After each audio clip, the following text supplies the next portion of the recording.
Hey guys, I am especially excited for this interview today because it is one of my good friends, Collin Joseph, who I've had the pleasure of knowing for years now. And just to really see him step into his power and to be able to evolve his mind, his body, and his business has been so inspiring. If you guys are by your cell phone, which you guys are listening to this on your phone most likely, I want you guys to head over to his Instagram and give him a follow. It is at COLLINJOSEPH_MAYNE.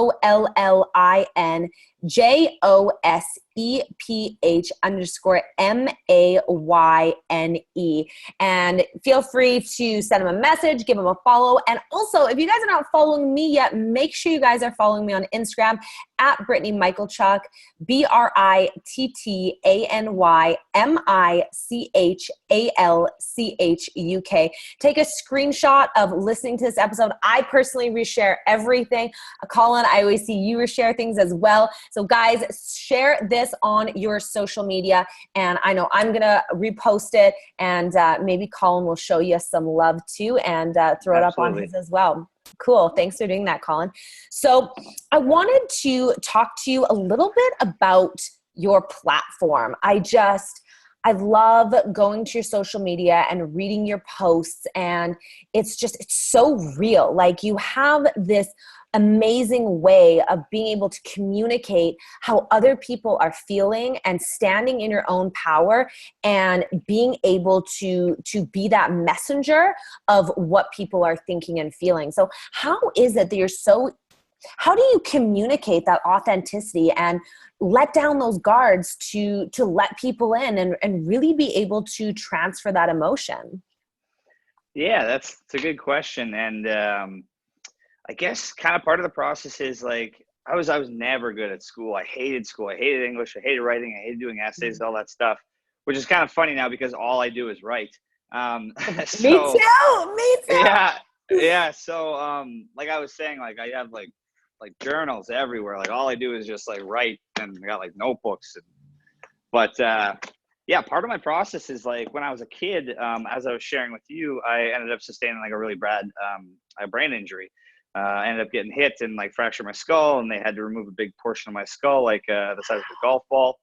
So in that process, I had to wear a helmet, as I was saying, to protect my skull, as it was like forming like I guess like calcium to kind of protect, as opposed to the bone of the skull. So yeah, in that process, like I would just read and write, and I had a learning disability. I wasn't able to comprehend English until like 10 or 11, probably like the 6th grade. But I would always write things in journals and stuff like that, like write my emotions and whatnot. And I was like super secretive of them and like protected them and stuff like that, because like those are my deepest like thoughts and stuff like that. It would crush me if somebody ever like found them or whatever. Yeah. But ultimately now it's funny because now I write them all out, and I fucking share them with the world, which is a superpower essentially. And a lot of my captions, like, and somebody was asking me how I come up with my captions, and kind of the process is I usually wake up at like 4 a.m. I try not to go on my phone for the first like hour that I'm awake of the day. I just call it like no screen time. And then I read and I reflect. I either reflect on how, like, what my emotional state was throughout the week, and how, like, why. I get curious, like, why was it like that? What was triggering me? What was causing me frustration, anxiety, stress, happiness, whatever it may be.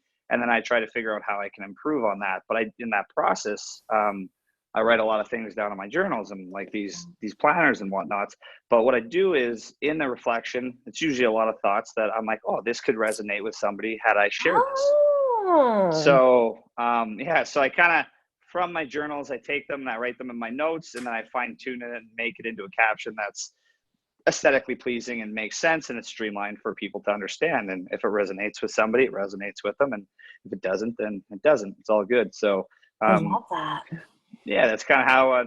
And I was very blessed to date a girl named Julie, who a couple years back, that told me a really big piece of information that changed my life. And it was she told me, not everybody's going to be open and vulnerable with you, but go.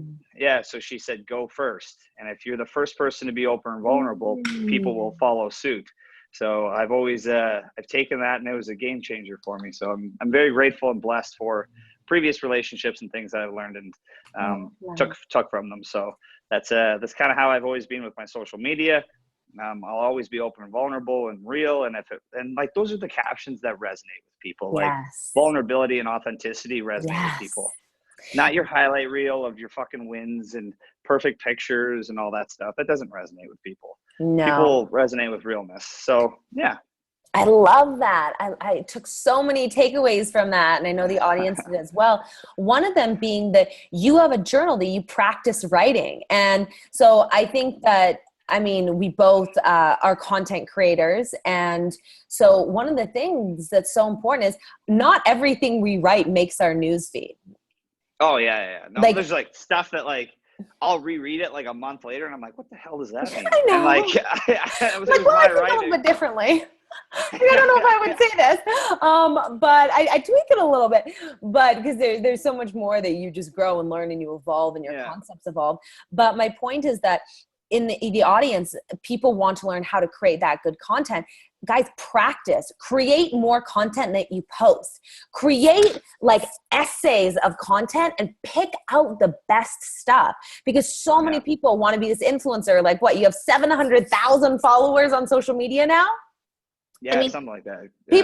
People want that influence, but are they willing to do the work? You're willing to do the work. You're willing to create this amazing, engaging, captivating, inspiring, impactful content all the time. It's not just like a one-time thing where we just go on our cell phone. We're like, okay, we're super inspired. Now we're going to create content.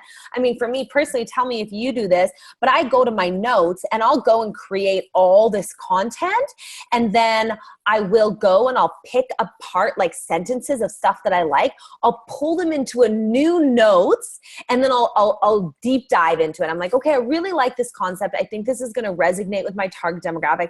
I'm going to deep dive into it. And so my point is that don't expect to have perfect content on the get-go. It takes time, effort, consistency, and practice. Would you agree with that? Or how do you go about creating content? What is your step to creating this powerful content that gets thousands of likes and comments and views? And it's just, it's so impactful. It's so amazing. Like, what is your process to creating it? It's very similar to what you just said. Like, I'll have like paragraphs of things that I've wrote, but then there'll only be like 2 key value points, like a sentence or 2. And then I'm like, all right, like I got something with this. So I'll copy and paste that, throw that into a new note. And then from that, I'll like structure something that I know could resonate or add value to somebody else, whether it be a business post, a relationship post, like a mindset post, like motivational post, whatever it may be. But that's very similar, like, to how I do it. And I don't ever really view it as like work. It is a lot of work some days, but it's kind of like a therapy almost. And it's if you can shift your mindset to not view creating content as work, and think of it as therapy or a bonus that you can add value to another person or individual's life, like that's kind of how I've been able to constantly keep like motivated to.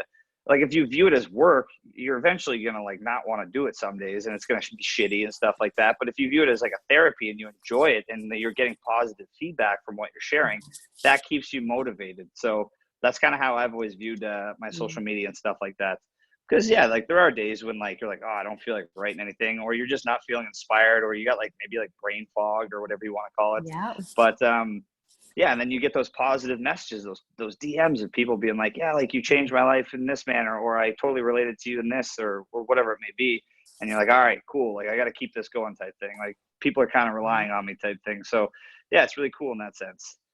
I love that. You're anchoring your motivation. So you're cultivating this intrinsic motivation by really understanding what key components are going to keep you dedicated to that content creation. So my takeaway was really, really focus on the end goal. So focus on the people's lives that you're going to change from this content creation, instead of being like, oh, I got to create content and this is so annoying and I need content to be an influencer and get clients online these days, because that's what everyone says, is stop focusing on all that noise. Stop focusing on the likes. Stop focusing on everything that's just going to distract you from why we're actually here. I mean, most of the people listening to this podcast are leaders, coaches, entrepreneurs. And the reason why we've stepped into this position is to impact the world. And when you stay focused on that and you're like, my focus is to change lives and be outward focused and help people, it takes away content creation being a chore, and it makes it exciting. Like I get excited to create content because I'm like, I'm changing lives through social media. Like yeah, absolutely. Like And what like when you have like, you know, when like, I'm sure you've had these too, like when you write something and you're like, oh, this is going to be good. You're like, this is going to resonate with people. And then you get all excited about it and you post it. And then like, everybody's like, oh, this is awesome. I can totally relate to this. Or like, thank you very much. You're like, ah, yeah. And it like kind of like fuels your fire and keeps you motivated. So yeah. Yeah, I love that. And you said that so perfectly. I think people are scared to let down their guards and be authentic and vulnerable. And I love that you just talked about focus on the people that are going to message you and be like, thank you for sharing. Thank you for being authentic, because I think people focus on the negative. Don't you find that? Yeah. I wouldn't say they focus on the negative. They worry about the negative though. And True. it's always in the back of your mind that like, oh, what if somebody says that this is stupid, or that they don't like this, or this is dumb, or whatever they may be. Yeah. But like I was saying, like at the end of the day, like you're never going to please everybody. So fucking know who you are as a person, know your value, add value, and fucking own who you are. And like, that's always going to resonate with somebody. You could like fucking Chinese dolls, and there's going to be another person in the world that loves Chinese dolls. So you're going to resonate with somebody. Like whatever your niche is or whatever you're interested in, there's always going to be somebody that's interested in that and wants to listen to you share that. So always be authentically yourself, and that's how you're going to resonate with people. You're never going to win over the entire world. You're never going to make everybody happy. So get that notion and get that concept out of your mind. And once you do that, then you can own your superpower of being authentic and vulnerable and sharing like your story. Everybody's story is powerful. It can always resonate with somebody. Yes, that's so true. I love what you said is niche down and know your value and own who you are, because who you are is going to resonate with somebody. Somebody's been through that. Don't be scared to use your voice, because you're never going to make everyone happy. Get that out of your mind. That was so powerful. And I completely agree with you, because I think people are just, they're scared to own who they are. And they're scared to use their voice. And how do you do it? Like, how do you so gracefully step into your power to be able to show up exactly who you are unapologetically, Collin? I know that I always want to experience life. Like I've done a lot of volunteer work. I've traveled to Central America. I've worked with lions. I've worked with tigers. I've worked with jaguars. I've worked with timber wolves. Like I'm always going to put myself in a situation where I can get some life experience and be able to add more value to those, or more understanding, and be open-minded to other people's concepts and perceptions. So I'm always wanting to add more. Like I always want to grow 1% better, whether it be mentally, spiritually, financially, emotionally, whatever it may be. And that way I can have more value in myself to give back and add more value to others and make others feel loved, appreciated, give them more success, whatever it may be. So that's kind of how I stay focused and motivated. I suppose that's my driving factor, is I want to add so much goddamn value into myself that I can give back more to everybody and help other people succeed, feel loved, feel appreciated, whatever it may be. So I always want to be the person that when people meet them, like they're like, I met Collin, like he's a good dude. Like he changed me in this way, or he helped me in this way, or he told me this and it helped me in that manner. Like, I don't ever want to be like, like Collin's okay. Like I always want to be adding value, like in some way, whether it be making you laugh or tell you a funny story, whatever it may be. Like, so that's always my goal. Like, I just want to add as much value as possible. And I think that that's what everybody should strive to do. You should always strive to be the best version of yourself as possible. Like when I hear people and like, they're just, you could ask everybody in the world, you could ask them, do you just want to be content and coast through 75 years of life? And everybody's like, no. But that's what fucking people do. They just like, they're not consciously aware that they're just coasting through life.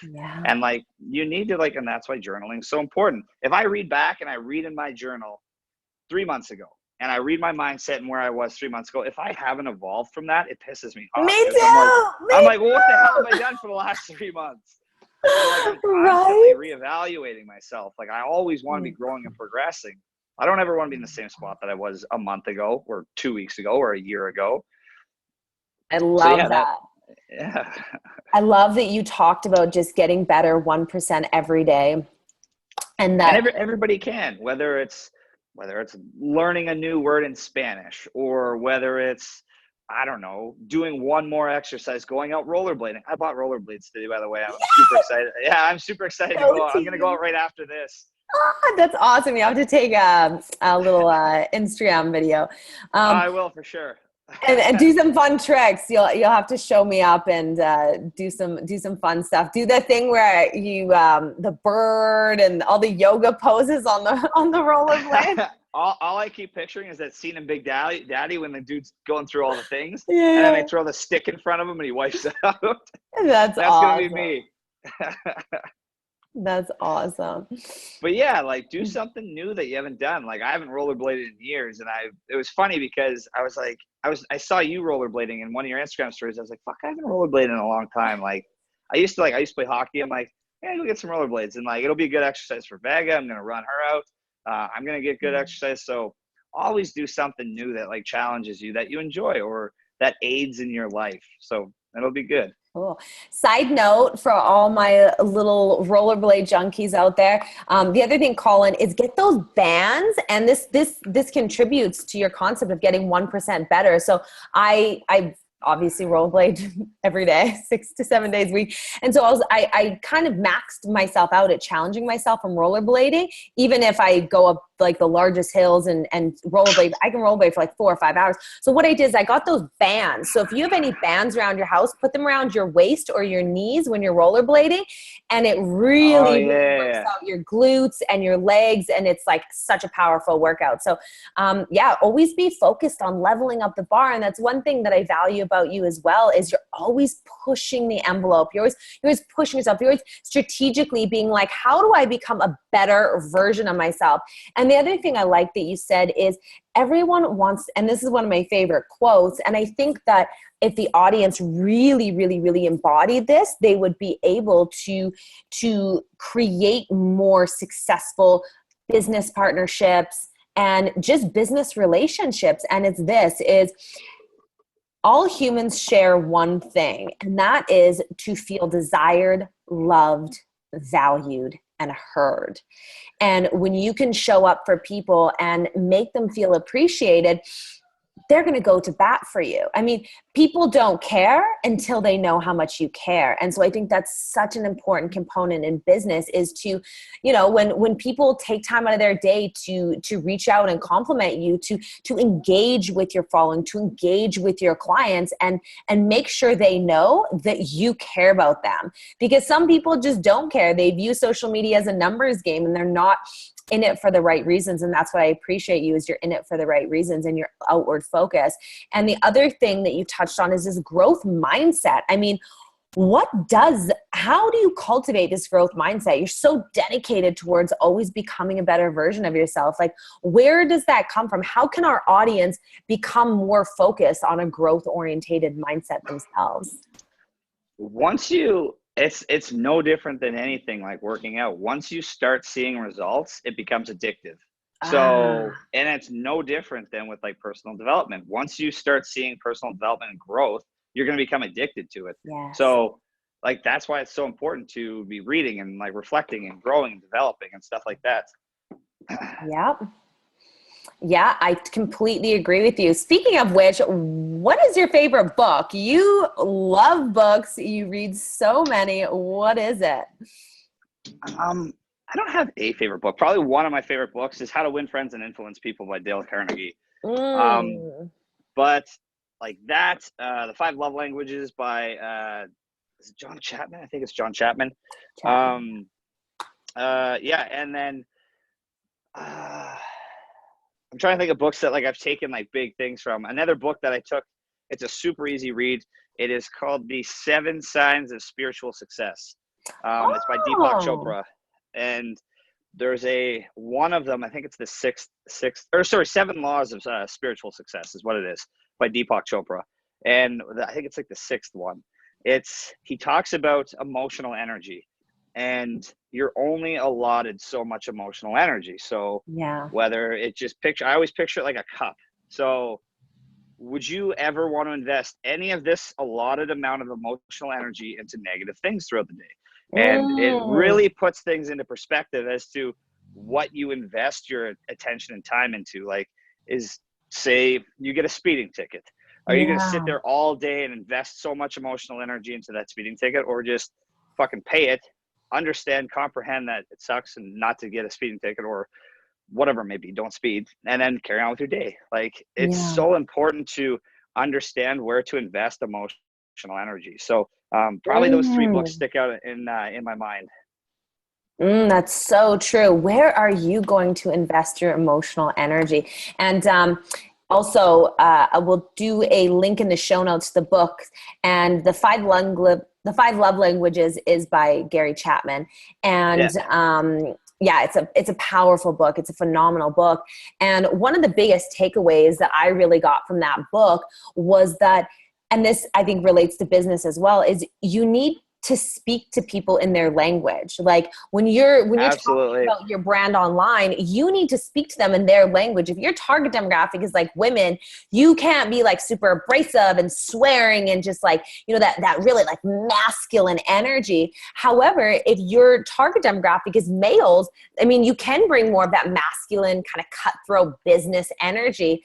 And it's the same. It's speaking to people in the way that they want to be spoken to, instead of speaking to people in the way you want to be speaking to them. I mean, I think it's a very selfless way is to really comprehend where the other person is at and meet them at that standpoint. Is that, like, how do you, I mean, you've been able to create these successful businesses. Like, how is it that you communicate with your customers? How do you cultivate these strong relationships with them?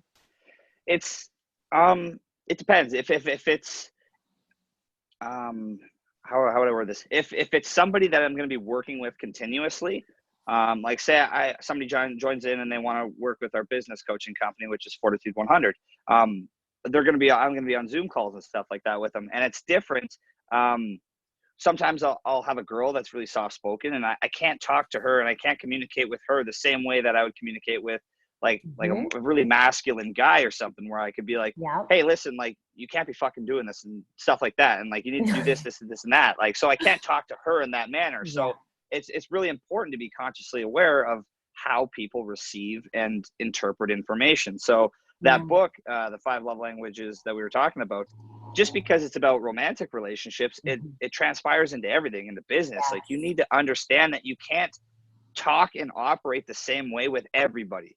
You will leave so much money on the table if you don't comprehend this. And if you've read any of my posts, I'm huge on communication and relationships, because that's what life is. That's all life is. It's just a series of communicating and creating relationships that dictate your success in life, whether it be love or business or personal, like friendships and stuff like that.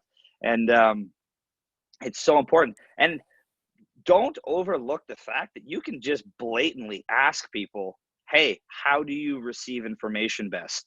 Like, if I'm talking to a girl and I go out on my first date with her, the very first question I ask is, what is your love language? Like, everybody's got 2 of them. Tell me now, and like, I can get started on speaking your language and making you happy and meet your needs. So like, and people will try to like, well, if you're not consciously aware, you just speak to people in the way that you receive love. So I'm words of affirmation and physical touch.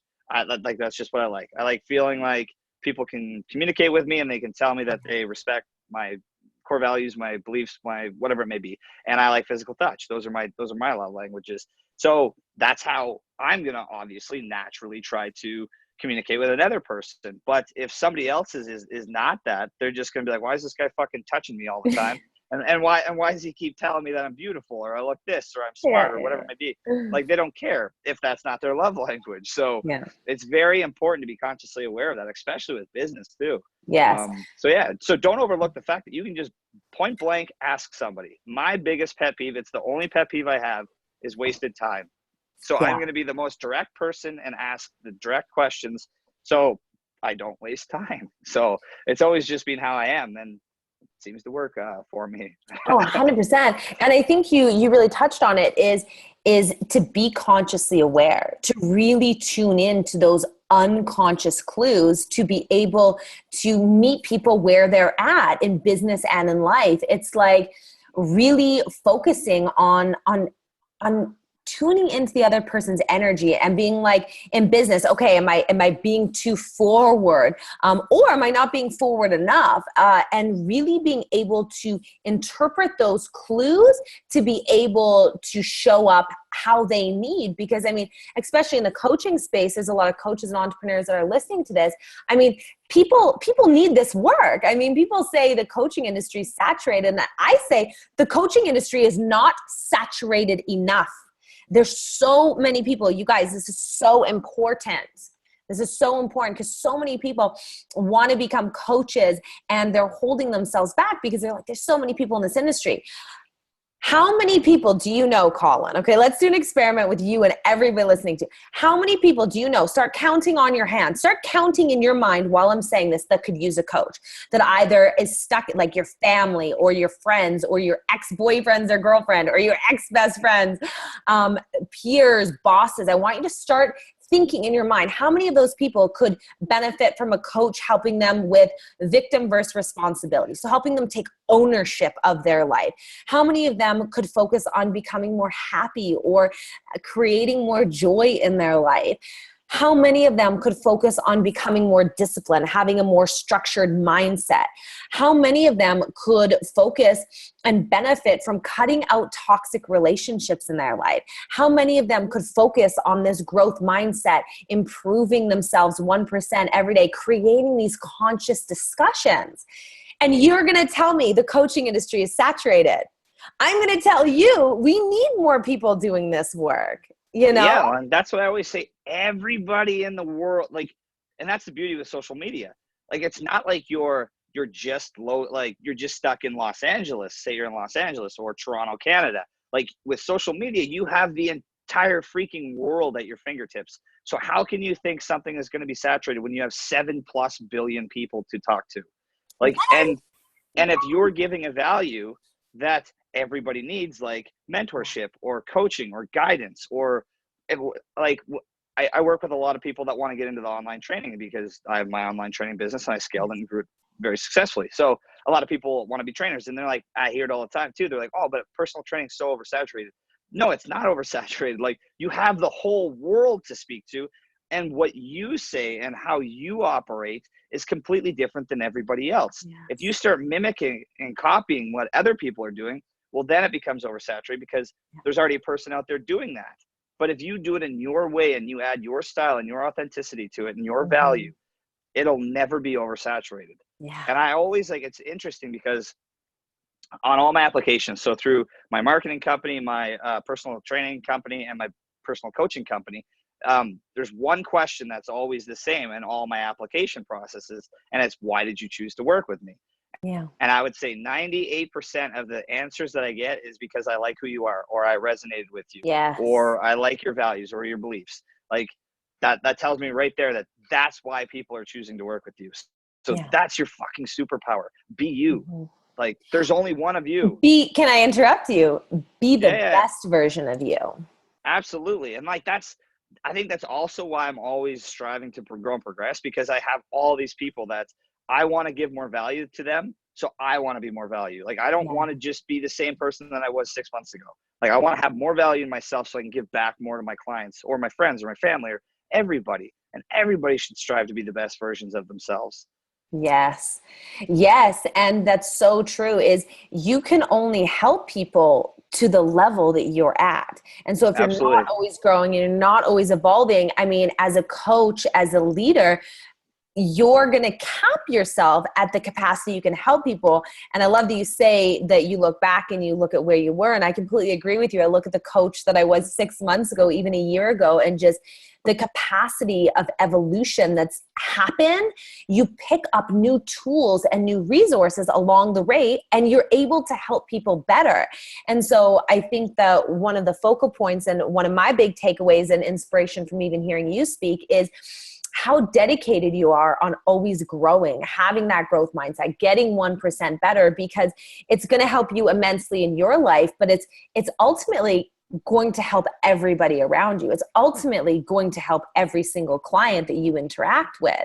And so how do you focus on just becoming better and evolving every single day is super, super, super important. And I love that you talked about that online training as well. I mean, how do you grow your business online? I mean, you've built this massive social media presence, you've built this massive company online.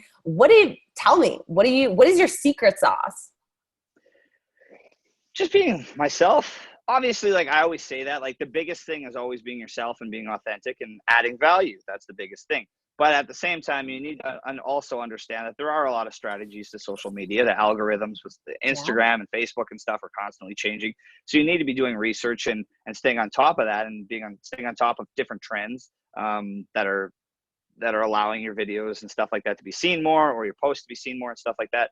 But ultimately, it's going to come down to just adding massive value and just being authentic. Those are going to be the two biggest foundations. And then on top of that, it's always striving to be better, like 1% better, like do more research, understand the new algorithms, when they're coming out, like how things are changing, like where the ebbs and flows of social media marketing and stuff like that are. Like you need to obviously be investing in yourself in those manners, but at the end of the day, it's going to come down to just relatability and adding massive value. I love that. That's so true. I talk about that a lot in my mastermind too. And investing in yourself, that's so important. And you also touched on social media. Where do you think the future of social media is at for growing your business online? If you're not on social media, like it blows my mind. Actually, like I was speaking with, or I was telling you earlier that I do a lot of work with law firms and stuff like that. And law firms are very old school in the manner that they don't utilize social media very much, which I always related to kind of trying to explain to my dad the power of social media, because my dad's like, he just doesn't get it. And he's like, oh, all right, that's cool. But I'm like, there's so much goddamn power in social media. Like you could go from making hundreds of thousands of dollars to tens of millions of dollars just by utilizing certain lead generation strategies or ClickFunnels or landing pages or whatever it may be. So like, I don't know what the future of social media is. I know that like it's a fucking powerful tool though.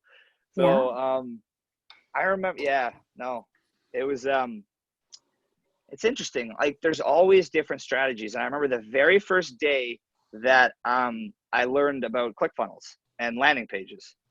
It was when I wrote my first ebook, and I went from making, in one day, I made, just with my ebook, I made, I think I made it was like $1,200 or something like that. And then I learned the power of ClickFunnels and lead generate, or ClickFunnels and landing pages, sorry. And I made a ClickFunnel and I made a landing page, and I just pumped it. I pumped it. And I made $37,000 the next day. In one day, it was the most I ever made in one day. It was the first that I ever did, and it was only off an ebook. That was $19.99.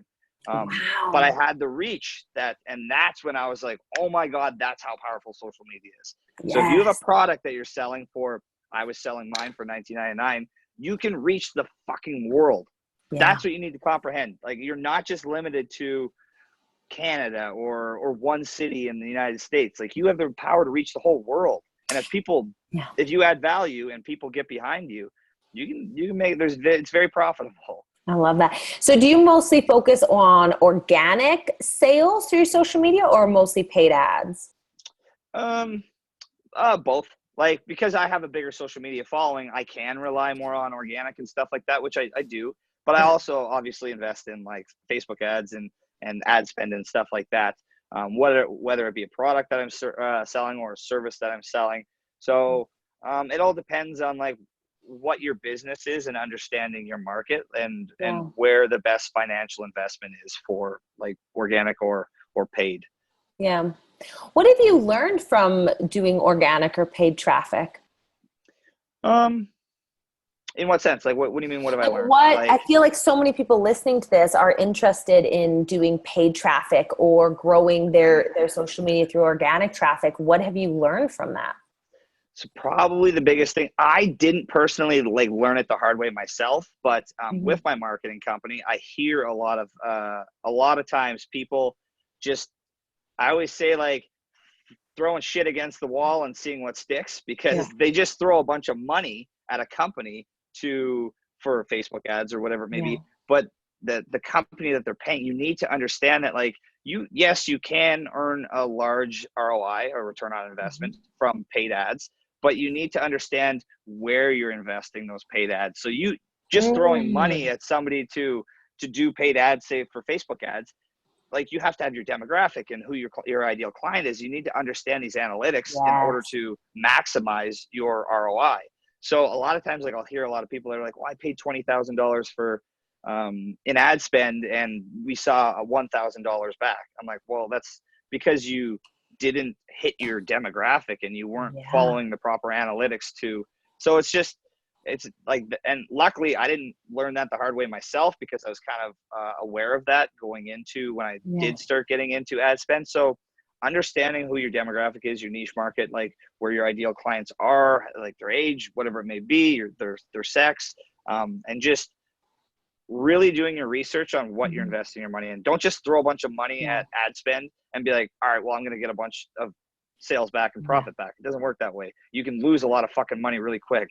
So just doing your own due diligence, I would say, and trusting somebody that has, if you're going to hire a company, somebody that has a track record of knowing their shit. I love that. And one of the things I always say is test different ads. So if you're scaling a product or a course or a coaching program, test 3 different ads. So create 3 different videos or create 3 different flyers with text on them and throw like $100 or $200 to each one. And then figure out which one converts the best. And then from there, start experimenting with your target demographic. Because one of the reasons why I think people think that paid ads don't work, which they do, they clearly do, is because their ad isn't correct. Yeah. You know, it boils down to 2 things. How does your ad look? How is the clickbait title, the photo or the video? What are the visuals? What is the copywriting? What is your funnel? what are you actually offering? Like, is it worth the price that you are charging? Are you having a mastermind that's at $100,000 that's only worth $100? You know, so what is the value exchange? Like, what is the actual ad? And then what is the product that you're selling? Is it something that people need? And then the last component is, can you back it up? Are you able to actually provide value? Once people pay you with their Visa, are you going to be in integrity and really be able to provide a quality service or a value exchange for what people paid? But you've got to test the different ads. You have to make sure that you really know your target demographic. I love that you speak about that, because I feel like one of people's, especially coaches' biggest problems is they don't know their target demographic. So they're speaking and like you said, they're throwing shit at the wall and hoping it sticks. Is they're trying to speak to everyone and being like, I'm a life coach, I'm a coach, and I can help everybody. And it's like, but you look ridiculous because it's not true. Like, I niche down. Like, I specifically help coaches and entrepreneurs grow their online business. And then I also help people with mindset, overcoming challenges, overcoming hurdles to step into their power and their greatness. So I have 2 different brands essentially, but I'm very clear on my target demographic to each one. So I speak to them in their language because I've been both of them. But it's like, you have to niche down and understand your target demographic, because so many people just, they're so desperate for clients that they're just like throwing it out there and they're not getting clients, and then they're frustrated. And you mentioned the word niche. How do people niche down? Like, how were you able to do that? And well, just like you were saying, you need to get clear on what your product is, what your service is. Like for you know exactly what it is. And when people say it's an ad, or even go to your Instagram page, they can see it in your bio. They're like, oh, okay, this is what Brittany does. And like, they understand it. Like, it's not like, okay, like, well, what does this person do? Like, maybe I'm not the right person for it. And if like social media, I always relate social media to like being a goldfish. People want, like, people's interest, they lose their interest in like 3 seconds, like their memory's gone. So like, you have to be super direct. You have to be very clear and concise as what your product is, what your service is. and you need to eliminate steps. Like, so whether it be like, click the link in my Instagram bio. Once they click that link, it goes straight to it like a video, and the video tells them exactly what it is and what the service is. Like, the more steps you have, you're going to lose people. You're going to have a fall off rate. So, Yes. and like going back to what you're saying, definitely test out multiple different marketing like strategies. Like you're saying, whether it be your clickbait or like your slogan or your call to action, whatever it may be, like different colors or whatever. I just shot a ClickFunnels video for the legal space, and I knew that male lawyers would listen to me and female lawyers would listen better to my partner Daria, who is a female. So we shot 2 different videos. She shot one, and we email blasted that out to female lawyers, and then my videos went to the male lawyers, just because we understand that the lawyers are kind of old school and stuff like that in that manner for the most part, and like men will listen to men and females will relate more with females, which is very common. Like that's why, say, like, I don't know, Paige Hathaway has such a huge following. She has there's a lot of creepy guys that follow her too, but I would imagine most of her business comes from females that relate to her. And same with me. Like, I have a lot of males for my personal training that relate to me. I get a lot of females and stuff too, but like for the most part, I would say it's majority males. And like, that's good. Like, you need to understand what your demographic is and like who your ideal client is. So if you're selling, I don't know, soap or something, or candles, we use candles, your fucking demographic's not going to be men. So you should probably not try to sell. I didn't know this. I didn't know that candles can be like $150 for a candle. Oh my gosh. Yeah, you're not going to sell a $150 candle to a man. Like, you're just not going to. He's not going to buy it, unless it's very rare that he buys it for his wife or something. Yeah. So it would behoove you to speak to females.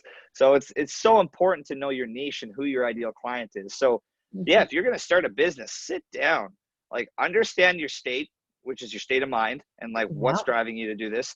Understand who is your ideal client and why you want to sell. Like, why would they need this service? And then from there, you can formulate things like marketing strategies and stuff. Yeah. So important to understand that. And a lot of people just like, they have an idea in their head and they're just blindly going, they're like, I'm going to do this. And like, well, you need to have a strategy in order to be successful with that idea. So yeah. I wanted to ask you a question that it's my own personal curiosity. You talked about how you speak to lawyers and they're a little bit more old school. Do you ever find that you get judged based on your looks? With them? Anyone, social media, specifically? All the time. I would say like, not so much if I'm doing business, because people are like, they're more so focused on the like the product and the value that I can provide them. But if like if I'm like, say, gonna speak to like a girl or something, or reach out, they're probably just gonna look at me and be like, oh, this guy's just a meathead, he's a dummy. So that's generally my my stereotype that I get, which it is what it is. There's nothing I can do that can change that. I can just always be who I am and share my value and own who I am. But I'm sure you get it all the time too. You probably just get that you're a beautiful woman and you're an airhead or something like that, and they don't understand that you're a fucking boss and you work your ass off. So but I feel like it doesn't it doesn't hinder anything. Like, at the end of the day, like, if somebody's going to judge you and they don't want to like align with you, that's somebody you don't want to be with anyways. Yeah. And I totally agree with you. And it's all about just being yourself. And you talked about it before, is just owning your unique voice. And I think that's so important. Why do you think people are scared to own their unique voice? People are scared to be open and vulnerable, because once you open up and you become vulnerable, you become susceptible to being hurt or having somebody judge you, and people don't like that. But like I was saying, the more you do that, the more you become callous to not caring what other people like think or say. Like, and that's why it's so important to be vulnerable, be open. Like I was saying, go first, because the more you do it and the more like, you're never going to please everybody. And yes, you're going to get people that are like, oh, this is fucking stupid, or like they'll give you their 2 cents or whatever. But like, don't let that affect you in any way. Going back to the emotional energy, why would you invest any emotional energy into what a stranger on the internet who you don't even know, who probably has a private page, is saying. So like, it's just, it's ludicrous that like, if somebody came up to you and they're like, oh, hey, my friend's cousin that's from Mississippi told me that you're stupid, would you be like, oh, okay, like, I don't fucking care? It's no different than like if some stranger in, I don't know, friggin' Europe tells you that your idea is dumb, or they don't agree with your thought process. Okay, cool. Everybody's entitled to their own opinions. Carry on with your day.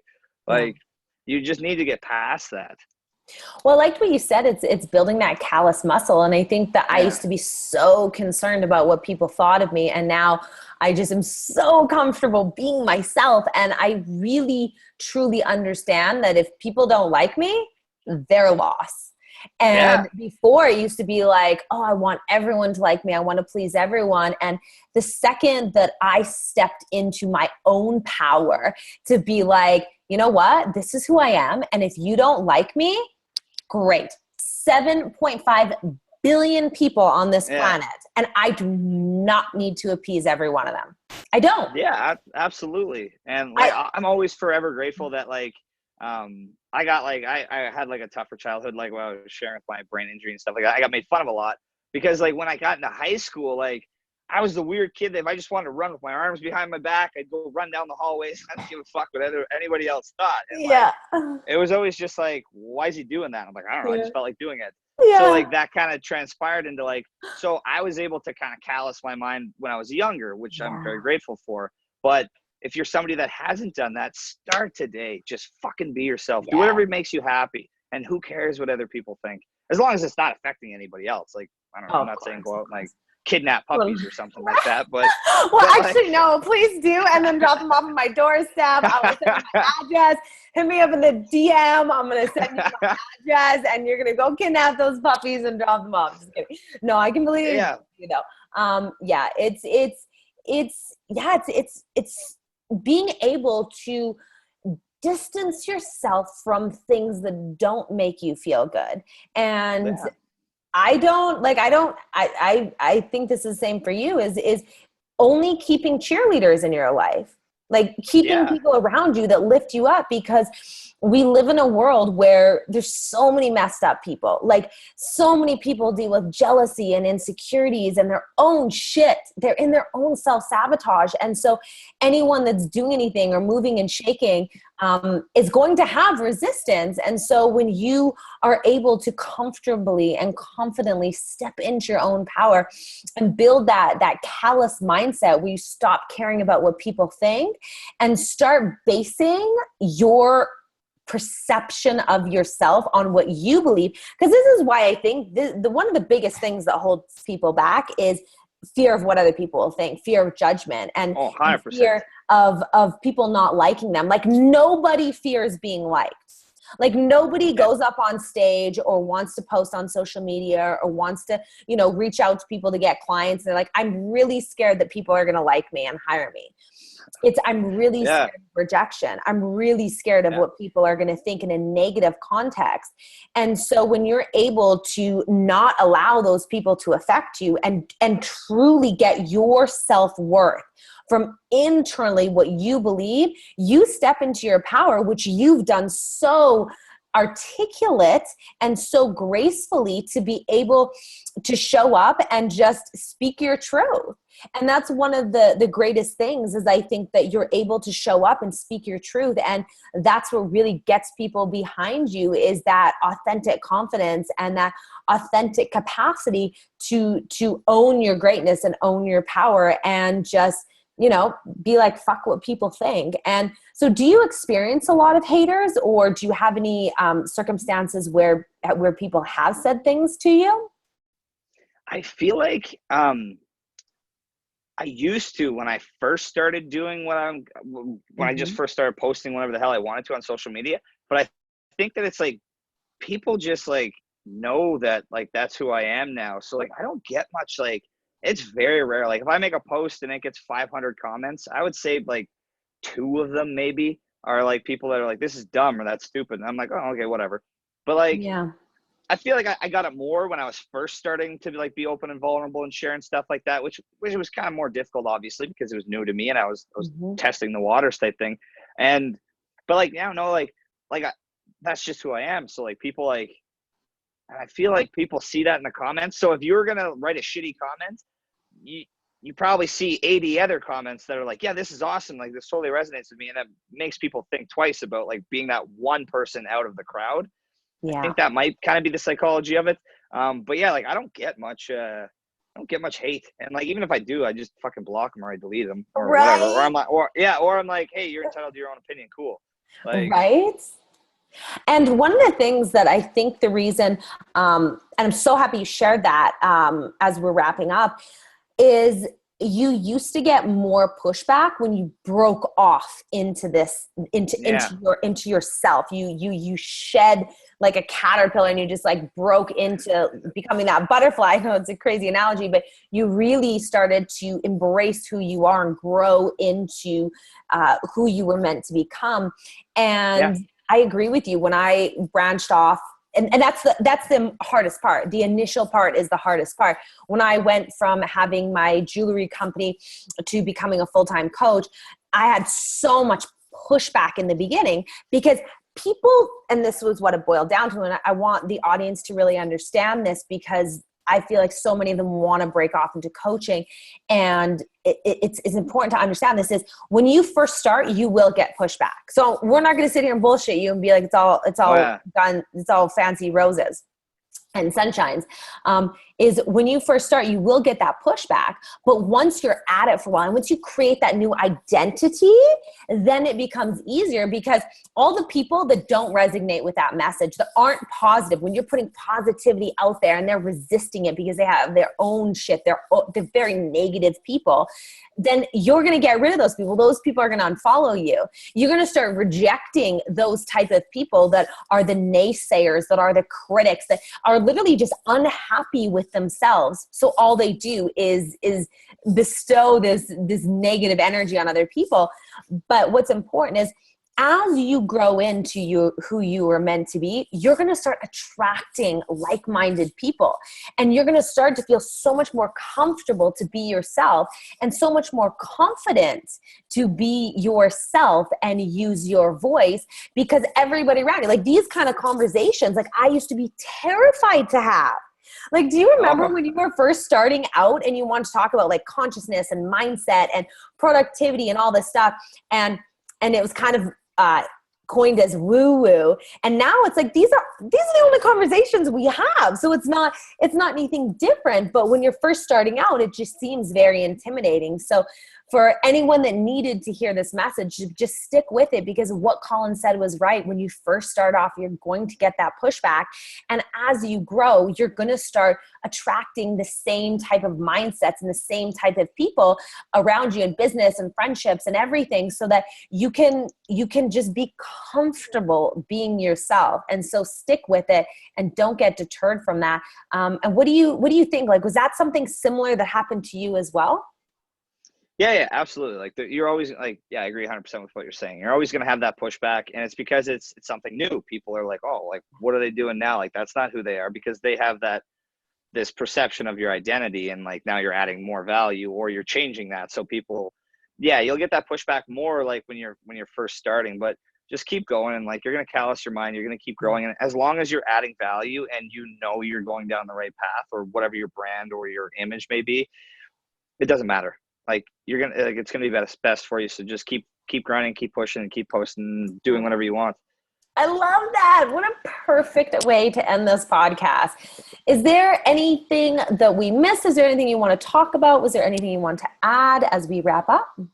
No, and yeah, just thank you very much for having me on your podcast. There's somebody that I have a lot of respect for there, love. So thank you very much for having me on the podcast. Well, thank you for coming on. I appreciate your time. And I'm super, super excited to launch this podcast. And how can people find you? How can people hire you? What is it that you are creating in the world? Tell us a little bit about that. Yeah, you can hit me up on Instagram or Facebook or whatever, YouTube or whatever you want to search. Just put in Collin, Collin, and then Joseph, Joseph _ Maine, Mayne, for Instagram. But yeah, we're launching our business coaching in September 1st. We got our launch, so we're bringing on we're doing a webinar this Sunday, like this coming Sunday, the well, I don't know what it is. Anyways, this coming Sunday. So, Awesome. yeah, that'll be good. And then if you guys have any questions, you can always reach out. I'll always do my best to answer questions in my DM. And if I don't have the best answer, I will do my best to find the correct answer, because that's how I learn and grow as well. So that's awesome. And guys, make sure you take a screenshot and throw it up on your IG and tag us. And I think that Collin agreed to share it. I'm going to share it as well. yes. Yes. So my 100%. Instagram is at Brittany Michalchuk, BrittanyMichalchuk. So feel free to throw it up there. Say a little comment. Please rate and review this podcast, you guys. The way that we grow and the way that we get ranked higher on the podcasting platform is by specifically rating and reviews. So please rate and review this podcast. It would mean the absolute world to me. I love being able to provide this content to you for free and organize all my amazing friends and contacts and spend a lot of time doing this. All I ask in return is please rate and review this podcast. It takes 3 seconds and it would be so greatly appreciated. So thank you, Collin, so much for your time. So honored and blessed to have you here. And I'm super excited for your move to the US. I'm going to be following you and cheering you on. And yeah, we will be in touch. Awesome. Thank you very much, love. Bye, guys.